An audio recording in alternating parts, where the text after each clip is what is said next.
Welcome back to the channel. Today in the shop, 2007 Chevy Silverado. It's got the 5.3. Customer's concern is the check engine light on, it's flashing, it runs poorly, and then the display says engine hot, AC off, even first thing in the morning after it's been sitting all night. Doesn't even have to start it, just turn the key over, and that's what it says. So let's see what we can find in this.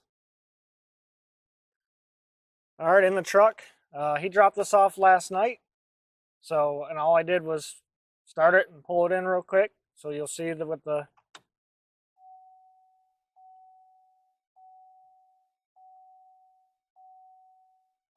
hood open, service tire, engine hot, AC turned off. Now I'll go to the temp gauge right there and you can see it right here. It hasn't even moved. There's no way this engine is too hot. So let's start it up and see how it runs.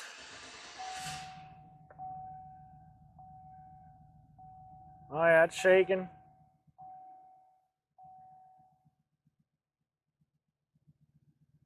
Fans kicked on.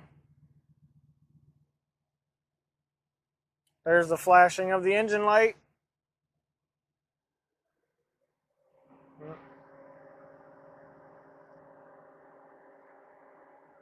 Alright, so everything's verified. Let's put a scanner on this thing and read some codes. Alright, did a full scan on it. Looks like we just got codes in some of the modules. Engine, EBCM, HVAC, remote control door, so we'll report. See what we got.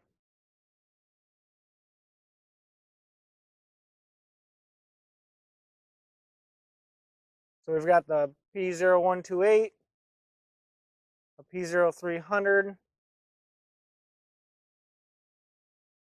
Here's some, oh wow, look at that. You got ignition coil 1 control, ignition coil 3 control.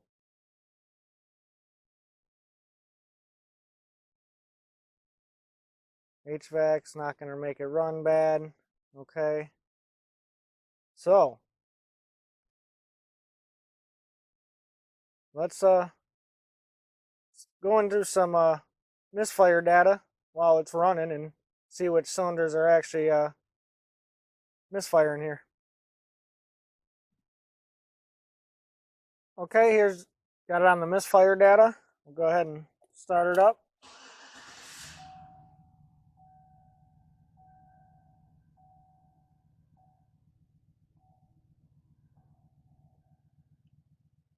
So it does look like cylinder 1 is the dead misfire.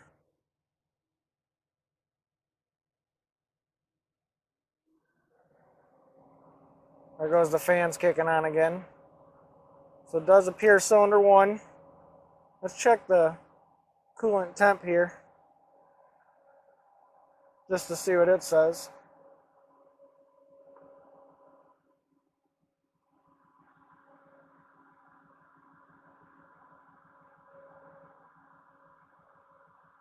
Cold startup, yes. Engine coolant temp sensor, 77 degrees.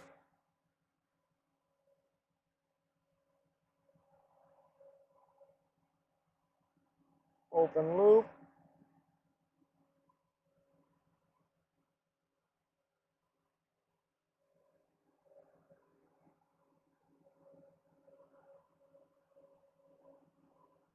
Okay.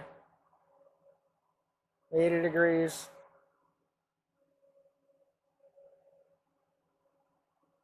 Okay. Go ahead and shut it off.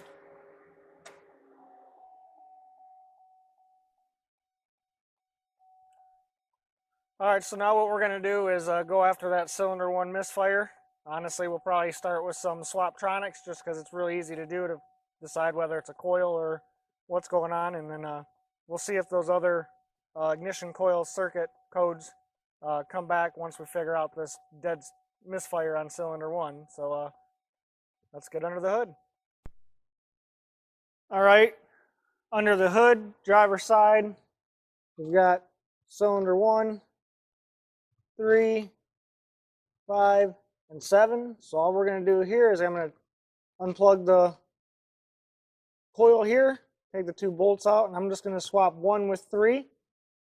And then we're going to go back into the data and see if the misfire fouled. If the misfire obviously fouled the cylinder 3 now, then we know that the coil is bad. If it doesn't, well, we'll take the next approach to figure out what's going on with it. So I'm going to do that now. All right, I've got 1 and 3 swapped. They're just sitting there loose, plugged in. The wires plug back in. So now we're going to start it. Go to our misfire data.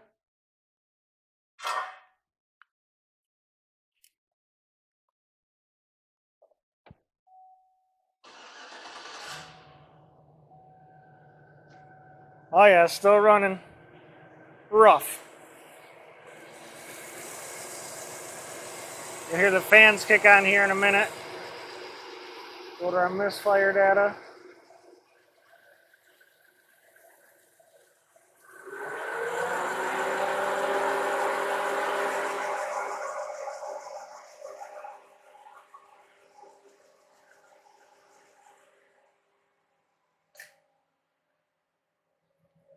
Go back in the car. Okay, as you can see, you can hear me because of the fans. Cylinder 1 is still misfiring. So now we'll take out the plug, pull the wire off, inspect it, take out the plug, see what that looks like, and we'll go from there.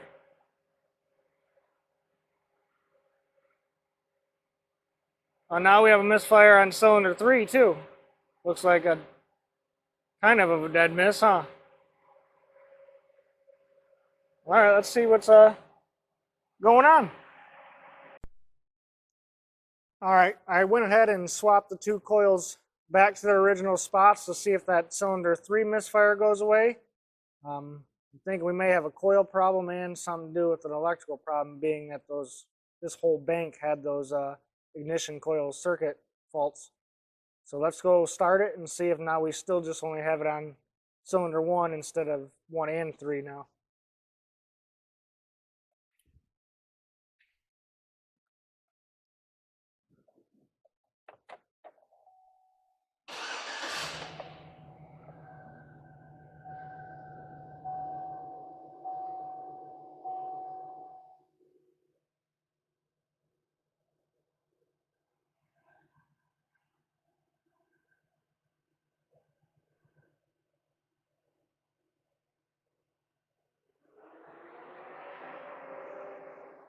All right, looks like it did go back to just, oh no, there's a little bit on cylinder 3.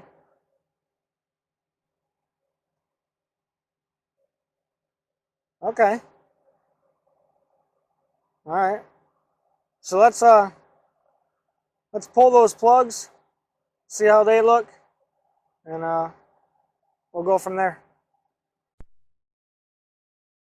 Okay, so before I pull the plugs, I installed the spark tester, and I have no spark on 1, 3, 5.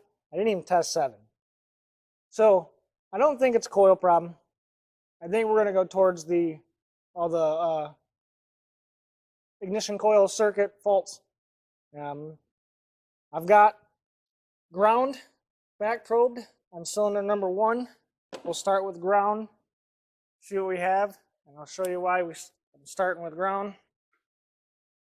You go to the computer here. All these are your ignition coils. Okay, you have ignition voltage, control, low reference, and ground. Okay, the ignition, if you follow this all the way back up to the top,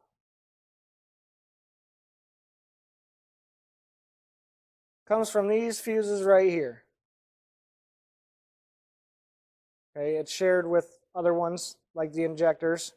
Okay, and there's no faults for the injectors or anything, no codes for that. So I'm assuming that the power is going to be good. Otherwise, you'd probably have codes for injectors too. So we'll start with the ground. If we have good ground, then we'll check the ignition. If that's good, then we'll test control and all the other stuff. But right now we'll start with the ground. Black wire on a 1, 3, on all of them. Okay, so let's go over here and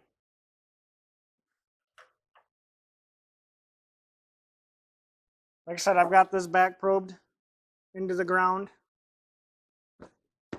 I've got my test light hooked up to battery positive, so if it finds the ground, it'll light up.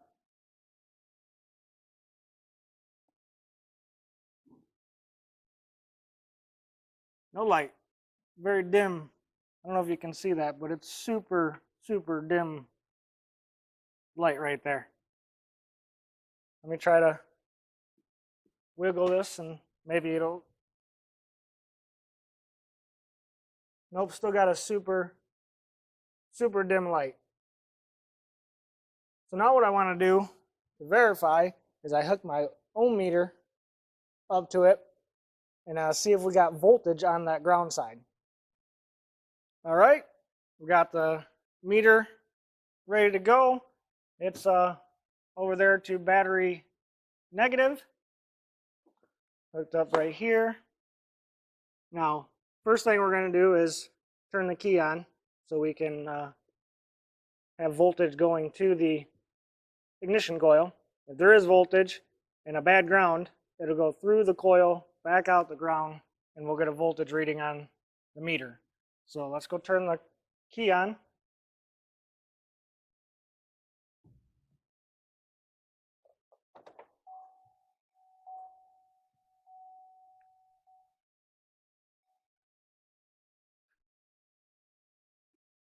Okay, now we'll connect our lead to our meter. There it is.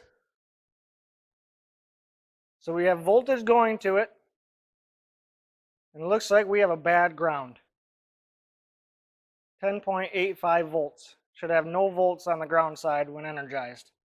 So now what I want to do is I want to test ground right here at the main plug. And if we have ground at the main plug, then we have a problem with the wiring in the little, whatever you want to call these things that the coils sit on. So that's what we'll do is we'll back probe the ground car side and see if we have ground there. Okay, I've got the main connector back probed on the ground. We'll run the same test with the test light before we use the meter. So test light hooked up to positive, battery positive. Finds a good ground, it'll light up. So now let's take this, set it here, and see what we get.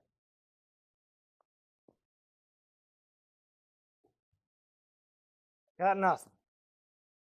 Nothing at the main connector either.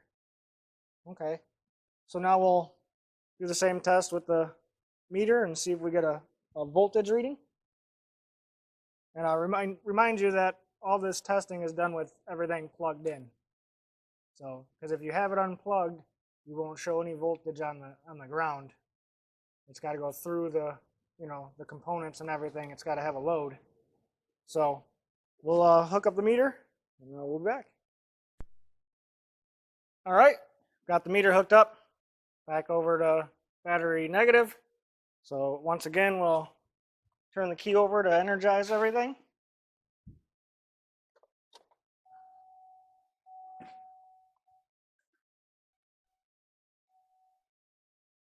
And then we'll hook up our yellow.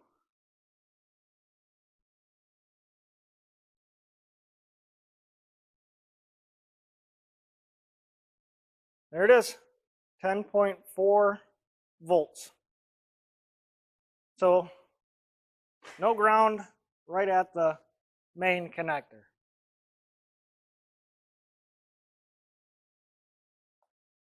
So this explains why we have the 1, 3, 5, and 7 ignition coil circuit codes. We have no ground to any of them. Why they're not showing a misfire on all the cylinders on that bank on the scanner, that I don't know. But let's look back at this diagram and figure out where this ground is and figure out where this ground is broke or why we don't have it. All right, back at the schematic here. If you look at the grounds, follow them over down to G102 on lower left front of engine. Now it does appear that there's going to be two like eyelids or whatever you call them right here. So we'll have to source, figure out which one is for the left bank and which one's for the right bank, because the right bank's working normal. So I've printed off the location of G102. And if we come up underneath the truck,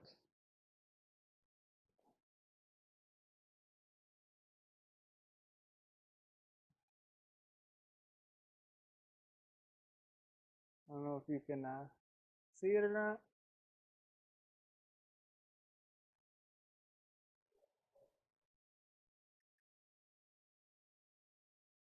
Trying to make it so I can point at it for you guys.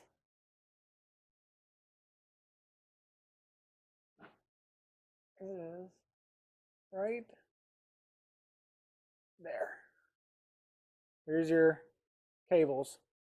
So I'm going to take the stud out, find out which cable is for the driver's side bank, and then start searching to see if we got a break or if it's just the eyelid that is corroded or what's going on. So I'm going to go ahead. There it is. There's a better shot. Right there. I'm going to go ahead and get that off and inspect everything. Well, I got the bolt out, and then I just tried to bring the wires back towards me, and they snapped right off. I don't know if you can see that, but that's pretty corroded in there and stuff. Yeah, I just tried to pull it out towards me a little bit, and then one wire broke and missed the money shot, but I just pulled the other one right out, no problem. So we're gonna put a new one of these on there, hook it back to ground, and retest. All right, I've got both connectors redone down there. There's 2 connectors, 3 wires, both redone, hooked back up now. So now we're gonna run the test on this side to see if we get a good ground. So you'll see I got my yellow wire still hooked up to the main connector, and I've got my test light hooked up to battery positive. So again, finds ground, light up. Just gonna set that here, like so.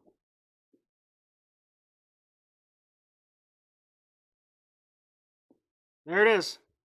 We now have a good ground there. Nice. All right, so now what we're gonna do is go back in the car, clear the codes, run it, and listen to it, make sure it doesn't have no misfires. All right, let's get in and clear these codes. Okay. Engine control module, trouble codes. We'll read the codes first, clear them, and then read them again.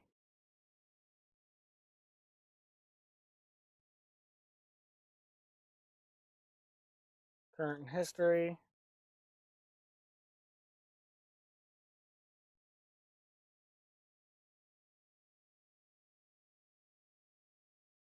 All right, so we'll get out of here. erase them.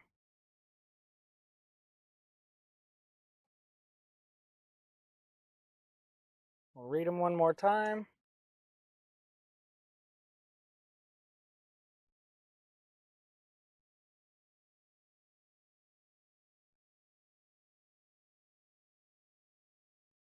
Shouldn't have any hard codes, I don't think. Even that thermostat code's not a, don't think it'll be a hard code, so no fault codes detected. Now we'll just go right into the live data in Misfire.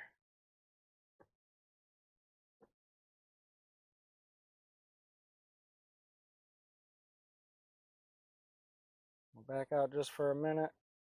Shut the key off. Turn it back on. Now go into the Misfire. Oops.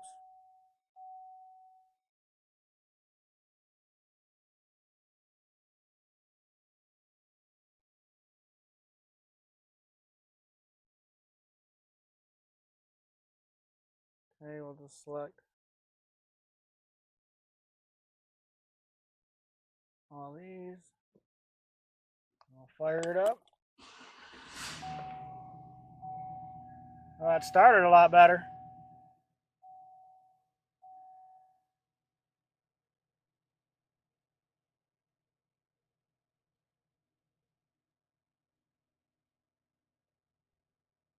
After clearing the codes, it's not saying engine hot, AC off, so go back to Misfires. Everything's looking good here.